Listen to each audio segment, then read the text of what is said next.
Well, thanks for staying with us. This is Dan Padilla, and I have with me Johnny Gonzalez from Environmental Land Management. He is the person responsible for all the goats that we see here today. I'd like you to get to know Johnny and his company a little bit, so I'm going to ask him some questions. Johnny, where do you come from, first of all? We're from San Diego County. We're based in San Diego County, but we work from Santa Barbara to San Diego.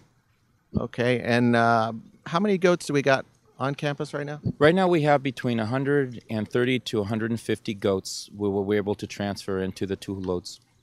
What makes this more special or different than other just typical weed abatement or fire protection? Well, what the obvious is the goats, but what the goats allow us to do is to use an integrated service that allows the manpower to reach into areas that were previously inaccessible without the thinning of the goats. And then while we do that, we're able to stack the wood, get the dead wood out, and do conformation trimming of the brush and trees in the area to help promote diversity. And then we're able to use equipment to go ahead and chip what is needed. Instead of grading and clearing things flat and clear, which doesn't really promote anything but a heavy, dense growth after it starts to grow, we're able to create a diffused pattern. We're able to get a lot more diversity in an area, and it's able to be a lot more cost effective. Okay, that's cool. A lot of people want to know how the goats got here. So I know you came from San Diego. What did you do? What did you have to do to get them here? Well, what we had to do is do three trips. We worked basically from 6 in the morning till 4:30 the following morning to be here for our interview at 8 o'clock. But that's part of the business. We do a lot of transporting with the area that we cover. What is needed is good sites. You have to purge your animals. You have to make sure that we don't cross-contaminate one work site to another. We don't want to bring in any unwanted seeds through what they do is refertilize. And we make sure that the goats are all set up for that. And then we drive large trucks and large trailers and make sure that we have a safe transport with adequate crews and fencing. One of the things that I thought was interesting is the method at which you approach fire prevention. That when I had spoke to you on the phone and through our time together, I've learned so much. But could you maybe in a brief moment explain the theory of the proper way to do fire prevention? Yeah. A fuel break is what it is. There's no such thing as no fire. When fires occur, what you like to do is like firewalls within a house. You want to stage different elements between what you don't want to burn and have it burn in a rate that for our safety that is manageable, that the fire will burn at a given rate per so many feet if possible.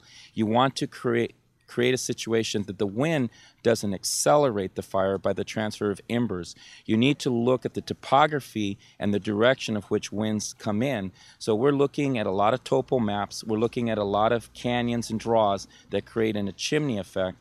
So we want to work in that whole region so that when a fire comes into a treated area, the area itself will be the thing that decelerates the fire. And then the plants that are existing in that zone are healthy enough so that when they don't have direct contact, that ambient heat, that they won't burn, and that they definitely won't burn with ember contact. So they will be able to absorb it, decelerate it, and if it's needed, a crew of firefighters can come in and at that point extinguish a fire. But if you have a very cleared area, and then you have as dense an area as you can imagine that is just a brush wall, all that happens is that burns with such ferocity that it'll transcend that open space like a freeway. Those embers will travel across it and hit what's big and next to it. Typically it's a house, an eave, or a building, or go across the canyon into an untreated area and burn. So how we treat fires is through a regional approach, and how we do that is we work with the services that are in our region.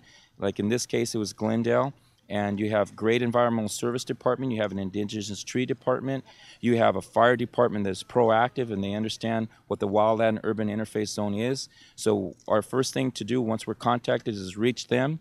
We see how big and broad an area we're allowed to treat, what are the concerns in an area, like you guys have an oak protection program, and then we isolate, we prove what we're going to be able to do.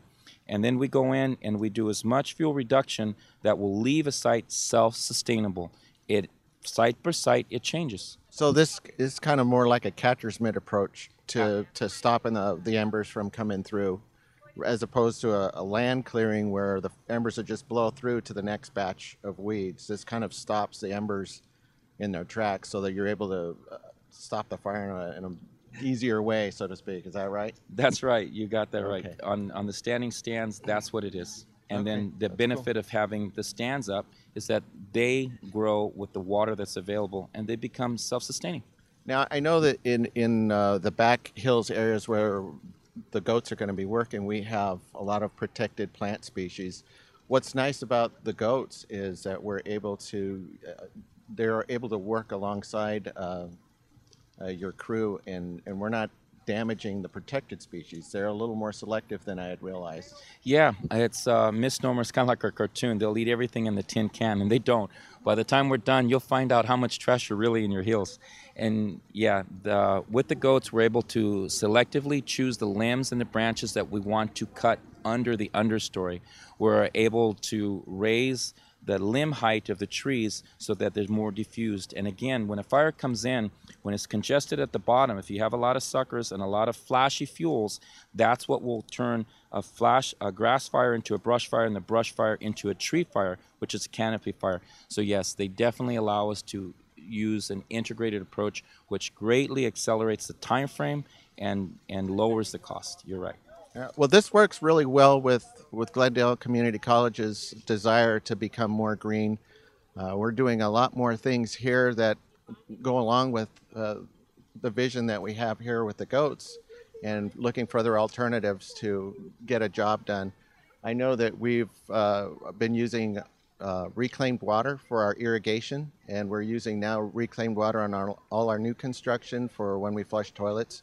So we're saving our resources there. We've got a really nice photovoltaic system, 350 kilowatts, that's generating power, and that's helping reduce our energy costs as well. We have energy management system on campus that's able to help us control our air conditioning and heating systems from anywhere in the world, which is really nice. It makes our job easier at facilities to be able to troubleshoot with that. So Glendale Community College really is, I believe, on the cutting edge of a lot of things, and I hope that the example that we set will encourage other people in the community to look for ways that they can improve what they're doing personally as in regards to the environment. And I really want to say thank you very much for your help with this project. I'm looking forward to seeing how it goes, and this has been a lot of fun for our community. I know there's been a great amount of excitement here to have the goats. And we're looking forward to more. They're going to be with us about 10 days. Thank you very much. This is Dan Padilla, Director of Facilities, Glendale Community College.